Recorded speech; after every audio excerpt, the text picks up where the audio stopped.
అందరికీ నమస్కారం. నిన్నే వరిస్తా 15. మీ అందరితో ఎలా ఉన్నా తండ్రి అనే గౌరవంతో నాతో బాగానే మాట్లాడతాడు అంటారు మహిదర్ గారు.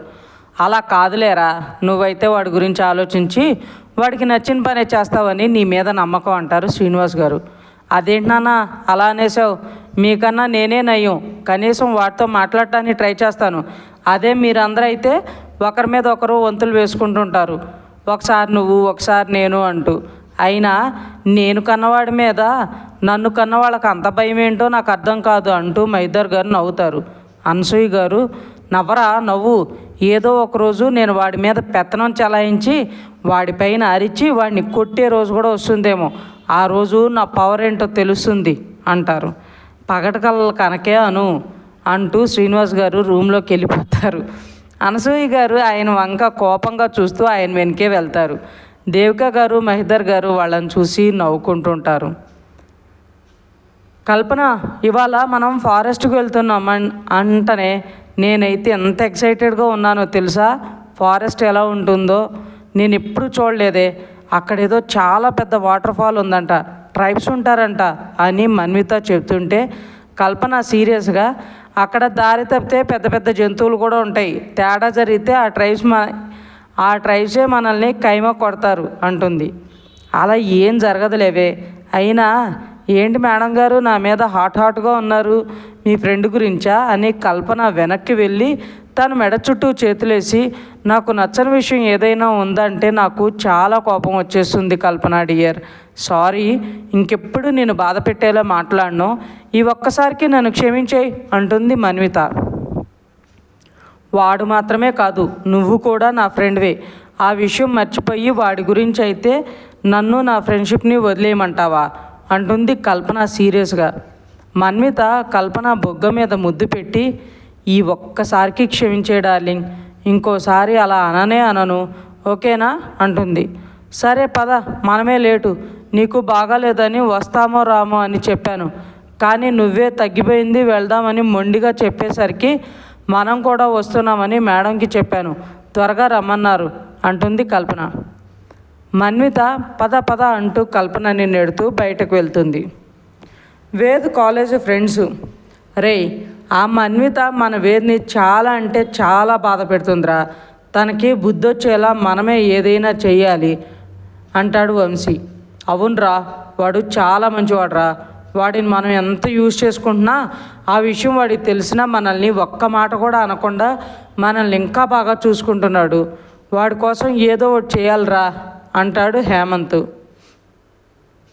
వద్దురా, ఆ అమ్మాయికి ఏదన్నా అయితే వేదే ఎక్కువ బాధపడతాడు అంటుంది కీర్తన. అలా ఏం కాదురా, జస్ట్ భయపెట్టి వదిలేద్దాం, మన వేదు వాల్యూ తెలిసేలా ఏదన్నా చేద్దాం అంటాడు వంశీ. అలా అయితే ఓకేరా, కానీ జాగ్రత్త, మనం వెళ్ళేది ఫారెస్ట్కి, అక్కడ ఏదన్నా తేడా జరిగితే అంతే సంగతి. ముందే ట్రైబల్ పీపుల్ ఉంటారు, వాళ్ళు మంచివాళ్ళైనా మన భాష వాళ్ళకి అర్థం కాక మనమేదో హాని తలపెడుతున్నాం అనుకుని భయపడి మనల్ని ఏదైనా చేస్తారు అంటుంది కీర్తన. అదంతా మేము చూసుకుంటాం లేరా అని హేమంత్ అనేసరికి అందరూ ఒక ప్లాన్ వేసుకుంటారు. శ్రీనిక అనిత ఆఫీస్ వర్క్ చేసుకుని తన ఫ్రెండ్ ఇచ్చే బ్యాచిలర్ పార్టీకి వెళ్తారు. అనిత అక్కడికి వెళ్ళి, శ్రీ ఇది చాలా పీనాసిది కదా, ఇంత పెద్ద పబ్లో పార్టీ ఇస్తుంది ఏంటి అంటుంది. వసే, ఇది పబ్ అని చెప్పకుండా అడ్రస్ చెప్పి పార్టీకి వచ్చేయండి అని చెప్పింది, మనం చూడు ఎలా వచ్చాము, పద వెనక్కి వెళ్ళిపోదాం అంటుంది శ్రీ. ఎక్కడికి వెళ్ళేది, మన దగ్గర ప్రతి చిన్నదానికి పార్టీ దొబ్బింది దొంగ మొహంది, ఇప్పుడు మనం వెళ్ళకుంటే ఎలా, దాని బిల్లు తడిసిమో ఇప్పుడు అవ్వకుండా వదిలేస్తే ఎలా, మనం వెళ్ళాల్సిందే పద అంటూ శ్రీనిక చేపట్టుకుని లోపలికి లాక్కెళ్తుంది అనిత. అనిత ప్లీజే, ఆ పార్టీ ఏదో నేను ఇస్తానే, మనం వెళ్ళిపోతామే, అక్కడ చూడు అందరూ ఫుల్గా తాగి ఉన్నారే, వాళ్ళు పార్టీకి వచ్చిన వాళ్ళు పబ్కి వచ్చిన వాళ్ళు తెలియకుండా ఉంది, అవసరం మనకి ఇదంతా అంటుంది శ్రీ. ఏం కాదులే శ్రీ, కాసేపు ఉండి వెళ్ళిపోదాం ఓకేనా అంటుంది అనిత. శ్రీనిక చెప్తే వినవుగా అని సీరియస్గా అంటుంది. ఇద్దరు లోపలికి వెళ్ళాక వాళ్ళ ఫ్రెండ్ స్మిత వాళ్ళ దగ్గరకు వచ్చి, హాయ్ డార్లింగ్స్, ఎలా ఉంది పార్టీ ప్లేసు, ఫుల్ సర్ప్రైజ్డా అంటుంది నవ్వుతూ. శ్రీనిక సీరియస్గా, సర్ప్రైజ్ కాదే, నిన్ను చంపేయాలన్నంత కోపంగా ఉంది రాక్షసి, పార్టీ ఎక్కడ నేమ్ చెప్పకుండా జస్ట్ లొకేషన్ షేర్ చేసినప్పుడే నేను అర్థం చేసుకోవాల్సింది నువ్వు ఎలాంటిది ఏదో ప్లాన్ చేసావని. కూల్ శ్రీ డార్లింగ్, నిన్ను ఒక్కసారైనా ఇక్కడ తీసుకురావాలనుకున్నా. పైగా మన వాళ్ళందరూ పార్టీ ఇక్కడే కావాలన్నారే, అందుకనే తప్పలేదు. అంతేకాకుండా వరుణ్ తన ఫ్రెండ్స్ కూడా వస్తున్నారే పార్టీకి, వాళ్ళందరూ ఇక్కడే ప్రిఫర్ చేశారు. సో ప్లీజ్ కాస్త అడ్జస్ట్ చేసుకోవే అంటుంది స్మిత. అనుకున్నానే ఈ పబ్బు చూడంగానే ఎంత డబ్బులు ఖర్చు పెట్టి పార్టీ ఇస్తున్నావని డౌట్ వచ్చింది. అయితే ఇది నువ్వు ఇస్తున్న పార్టీ కాదనమాట, మీకు కాబోయే శ్రీవారు ఇస్తున్న పార్టీకి మమ్మల్ని పిలిచావా దున్నపోతూ గాడిద అని అనిత తిడుతుంటే శ్రీనిక అనిత వైపు తిరిగి అనిత నువ్వాగు అని స్మితతో, సారీ స్మిత ఏమనుకోవద్దు నేను ఇంటికి వెళ్తాను అంటుంది. స్మిత శ్రీనిక చేపట్టుకుని నో శ్రీ నువ్వు లోపలికి రావాల్సిందే, పార్టీ అయ్యేదాకా ఉండాల్సిందే అని బలవంతంగా లోపలికి లాక్కెళ్తుంది. అనిత మనసులో ఏంటిది శ్రీని ఎంత ఫోర్స్ చేస్తుంది, ఏమై ఉంటుందని ఆలోచిస్తూ వాళ్ళ వెనకే వెళ్తుంది. శ్రీనికని అనితని చూసి వాళ్ళ ఫ్రెండ్స్ అందరూ గట్టిగా అరుస్తారు. స్మిత అందరినీ చూసి కళ్ళెగరేస్తుంది. అందులో విద్య, శ్రీ నువ్వు వస్తావని అస్సలు ఎక్స్పెక్ట్ చేయలేదే, అయినా పబ్కేంటే ఎలా వచ్చావు అంటుంది. అనిత సీరియస్గా ఈ దెయ్యం ఆ ఛాన్స్ మాకు ఎక్కడిచ్చింది, ఎక్కడిచ్చి చచ్చింది, పబ్ అని చెప్పకుండా అనే లోపే స్మిత అనిత లీవ్ ఇట్ పద మిమ్మల్ని వరుణ్కి ఇంట్రడ్యూస్ చేస్తా అని వాళ్ళిద్దరినీ లాక్కెళ్తుంది. పరిచయాలు అయ్యాక శ్రీనిక ఒక ప్లేస్లో సోఫా లాంటిది ఉంటే వెళ్ళి అక్కడ కూర్చుంటుంది. అనిత వేరే అమ్మాయితో మాట్లాడుతుంటే స్మిత తన ఇంకో ఫ్రెండ్ని పిలిచి, అక్షర ఆ అనిత ఎప్పుడు నన్ను ఏదో ఒకటి అంటూ బాగా ఏడిపిస్తుంది, నన్ను పిసినారని అందరి ముందు ఎగతాళి చేస్తుంది, అందుకే ఈరోజు దాన్ని నేను ఏడిపిస్తాను, నాకు కాస్త హెల్ప్ చేయవే అంటుంది, రిక్వెస్ట్ చేస్తుంది. అక్షర మరీ ఎక్కువ ఏడిపించకే అంటుంది. లేదులేవే శ్రీ తన పక్కనే ఉంటుంది కాబట్టి తనకి ప్రాబ్లం ఏమి ఉండదు అని ఒక గ్లాస్ ఇచ్చి ఇది అనిత చేత తాగించవే అంటుంది స్మిత. ఏదో ఏడిపిస్తా అన్నావు ఇప్పుడేమో జ్యూస్ అంటున్నావేంటే అంటుంది అక్షర డౌట్గా. స్మిత నవ్వి ఇది ఓన్లీ జ్యూస్ కాదు అక్షర, ఇక్కడున్న ప్రతి ఒక్క డ్రింకు ఇందులో కలిపేశా, ఒక్క డ్రింక్ తాగితేనే మొత్తెక్కేసి పిచ్చి పిచ్చిగా బిహేవ్ చేస్తారంట, మరి ఇన్ని కలిపితే ఎలా ఉంటుందో చెప్పు. అనిత దీన్ని ఫుల్గా తాగేసి అందరి ముందు గోల్గోల్ చేస్తే అప్పుడు నా ఈగో సాటిస్ఫై అవుతుందా అంటుంది. అందుకేనా శ్రీనిని కూడా లోపల లాక్కొచ్చావు అంటుంది అక్షర. శ్రీనిక పబ్కి రాదు అని అందరూ బెట్ కట్టారే, అందుకే తన పార్టీ ఇక్కడని చెప్పకుండా పిలిచా అంటుంది. ఎన్ని ప్లాన్స్ చేసావే తల్లి, నా మీద ఏం ప్లాన్ చేయలేదుగా అంటుంది అక్షర భయంగా. స్మిత గట్టిగా నవ్వి లేదులే అక్షర, ఇది కూడా జస్ట్ అనిత కోసం మాత్రమే, నేను ఇస్తే తనకి డౌట్ వస్తుంది అందుకే నీకు ఇస్తున్నాను, జాగ్రత్తగా తాగేదాకా అసలు వదలకు అని తనకు ఆ గ్లాస్ ఇచ్చి వరుణ్ దగ్గరకు వెళ్తుంది. శ్రీనిక సోఫాలో కూర్చుని అనిత కోసం చూస్తే తన పార్టీని ఫుల్గా ఎంజాయ్ చేస్తుంటుంది. డిస్టర్బ్ చేయడం ఎందుకని ఫోన్ చూస్తూ కూర్చుంటుంది. అక్షర అనిత దగ్గరకు వెళ్ళి అని ఇవి జ్యూస్ తాగవే, ఆఫీస్ అవగానే రెడీ వచ్చేసరికి లేట్ అవుతుందని ఏం తినకుండా తాగకుండా అలానే వచ్చేసి ఉంటారు కదా అనగానే అనిత థ్యాంక్స్ అక్షర, ఒకటే ఆకలిగా ఉందని గ్లాస్ తీసుకుని తాగబోతూ నువ్వు కూడా తాగవే నా కంపెనీ ఇవ్వు అనగానే అక్షర తను కూడా జ్యూస్ తెచ్చుకోవడానికి వెళ్తుంది.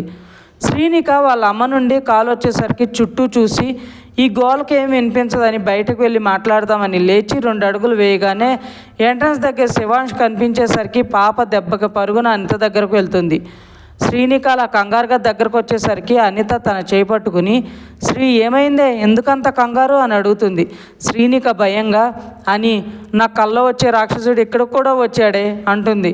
అనిత నవ్వి ఇది పార్టీనే ఎందరో వస్తుంటారు, అంత మాత్రాన్ని ఇక్కడికి వచ్చిన వాళ్ళందరిలో నీ కలలు రాకోమని చూస్తావా అంటుంది. శ్రీనిక కోపంగా అనితను చూసేసరికి అలా కాదు శ్రీ, నీకు అతని గురించి కలలు రావడం వల్ల అతనే మైండ్లో తిరుగుతున్నాడు, అందుకని నీకెవరిని చూసినా అతనే అనిపిస్తుందని నా ఉద్దేశం అంటుంది అనిత. కాదనిత, నేను ఇందాక రాక్షసుని చూశానే, కావాలంటేరా నీకు కూడా చూపిస్తా అతన్ని అంటుంది శ్రీ. సరే సరే వెళ్దాం, నువ్వు ముందు కొంచెం కూల్ అవ్వు అంటుంది అనిత. నాకు చాలా భయంగా ఉంది, రోజు అదే కాలు వచ్చి చంపుతుంది, నన్ను ఆ రాక్షసుడి గురించి ఆలోచించినా నాకు కనిపించినా నాకు గొంతు తడారిపోతుంది అని అనిత చేతిలో ఉండే జ్యూస్ తీసుకుని తాగేస్తుంది శ్రీనిక. అన్విక ఆద్విక్ చెప్పకుండా రిత్విక్ మీద కోపంతో వాళ్ళ ఫ్రెండ్ జ్యోతి ఇంటికి వెళ్తుంది. ఆద్విక్ ఆఫీస్లో కూర్చుని ఫైల్ చూస్తూ ఆ మినిస్టర్ గురించి ఏదో గుర్తుకొచ్చిన వాళ్ళ ఇంటికి వెళ్తాడు. ఇంట్లో వెళ్ళగానే అన్వి అని పిలుస్తాడు. శారద గారు కిచెన్లో నుండి బయటకు వచ్చి అన్వి లేదా అది తన ఫ్రెండ్ జ్యోతి ఇంటికి వెళ్ళిందని చెప్తారు. ఆద్విక్ సీరియస్గా నాకు చెప్పకుండా తన్ని బయటికి వెళ్ళొద్దు అని చెప్పాక కూడా తను ఎలా వెళ్ళింది అని వాళ్ళ అమ్మ చెప్పేది వినిపించుకోకుండా ఫాస్ట్గా బయటకు వెళ్తాడు. వీడికి కోపం ఎక్కువ, చెప్పేది కూడా వినిపించుకోకుండా వెళ్ళిపోయాడు. కోపంలో ఆ పిల్లని ఏమంటాడో ఏంటో అనుకుంటారు శారద గారు. ఆద్విక్ కార్ డ్రైవ్ చేస్తూ అన్వికకి కాల్ చేస్తాడు, కానీ అన్విక కాల్ లిఫ్ట్ చేయదు. ఆద్విక్ ఫోన్ పక్కన పడేసి అసహనంగా, దీని మొండితనం ఏంటో కానీ అవతల వాళ్ళు చెప్పేది కాస్త కూడా వినదు, నా మాట అంటే అస్సలు లెక్క లేకుండా పోయిందని మళ్ళీ కాల్ చేస్తాడు. అయినా అన్విక కాల్ లిఫ్ట్ చేయదు. అంతలో పక్కనే కారులో ఉండి అన్విక జ్యోతి వెళ్ళడం చూస్తాడు. వెంటనే ఆ కారుని ఫాలో అవుతాడు. అన్విక వాళ్ళ కారు సిగ్నల్ దాటగానే ఆద్విక్ రెడ్ సిగ్నల్ పడుతుంది. ఆద్విక్ కారు ఆపి నేను ఇన్నిసార్లు కాల్ చేస్తున్నా లిఫ్ట్ చేయకుండా కారులో షికారు చేస్తుందని అనుకుంటుంటే తనకి కాల్ వస్తుంది. ఆద్విక్ కాల్ లిఫ్ట్ చేసి చెప్పు సాగర్ అంటాడు. సార్, మేడంని మార్నింగ్ నుండి ఎవరో ఫాలో అవుతున్నారు అని ఇన్ఫర్మేషన్ వచ్చింది సార్ అంటాడు సాగర్. ఇంకా ఉంది. ఫ్రెండ్స్, మీకు ఈ స్టోరీ నచ్చినట్లయితే లైక్ చేయండి, సబ్స్క్రైబ్ చేయండి. ఇంతలా ఆదరిస్తున్నందుకు థ్యాంక్ యూ సో మచ్.